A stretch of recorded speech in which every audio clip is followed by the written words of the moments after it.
Deeper now into the story that Omaha Public Schools appears to be getting safer. The district says focusing on relationships has made a big difference in some key areas. First Alert 6's Sydney Babb shares how school resource officers can play a role.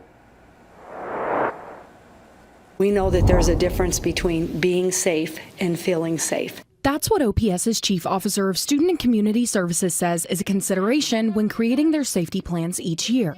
When it comes to being safe, OPS has proved that in the last year, reporting fewer situations involving weapons, fights between students, and students removed from class as punishment.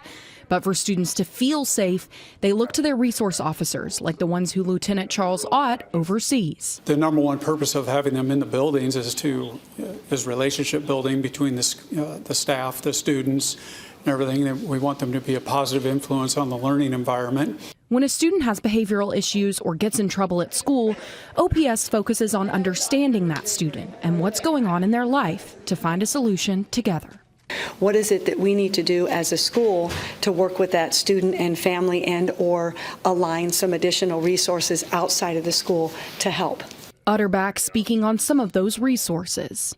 Providing access for our families and students to have access to professional resources around mental health is critical. And Lieutenant Ott believes when their students are exposed to school resource officers on a daily basis, they're able to feel more comfortable around them and understand their purpose. Kids will see that the officer's not just here to get them in trouble, that the officer's here to try to get them steered on the right path. But obviously our ultimate goal is to make the school building a better environment. In Omaha, I'm Sydney Babb, First Alert 6. Tonight, OPS is sharing the details of the behavior and discipline report at their board meeting.